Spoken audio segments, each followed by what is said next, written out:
And I tried hard to be proud of my service, but all I could feel was shame.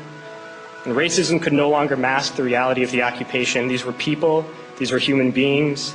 I've since been plagued by guilt anytime I see an elderly man, like the one who couldn't walk, who we rolled onto a stretcher and told the Iraqi police to take him away. I feel guilt anytime I see a mother with her children, like the one who cried hysterically and screamed that we are worse than Saddam as we forced her from her home. I feel guilt anytime I see a young girl, like the one I grabbed by the arm and dragged into the street. We were told we were fighting terrorists. The real terrorist was me, and the real terrorism is this occupation.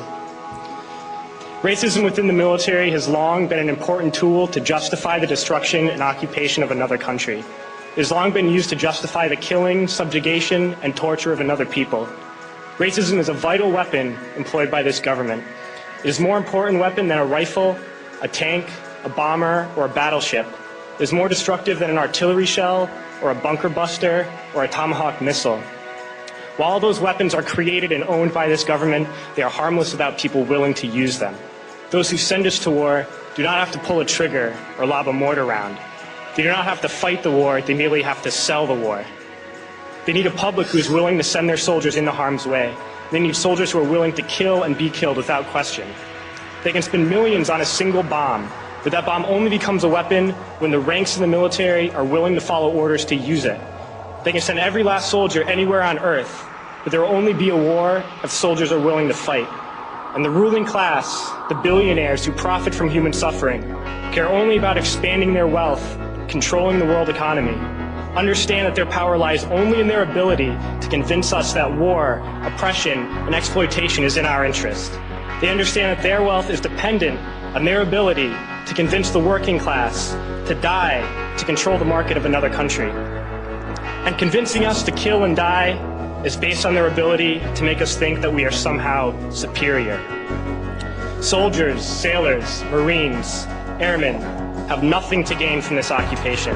The vast majority of people living in the U.S. have nothing to gain from this occupation. In fact, not only do we have nothing to gain, but we suffer more because of it. We lose limbs, endure trauma, and give our lives. Our families have to watch flag-draped coffins lowered into the earth. Millions in this country without health care, jobs, or access to education must watch this government squander over $450 million a day on this occupation.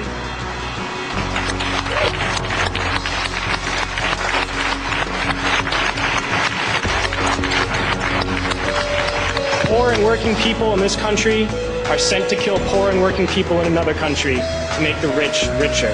And without racism, soldiers would realize that they have more in common with the Iraqi people than they do with the billionaires who send us to war.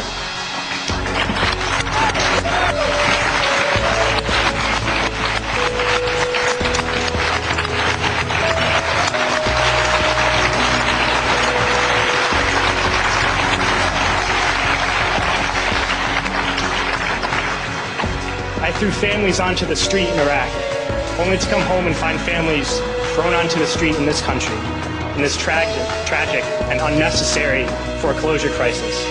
We need to wake up and realize that our real enemies are not in some distant land. They're not people whose names we don't know and cultures we don't understand. The enemy is people we know very well and people we can identify. The enemy is a system that wages war when it's profitable.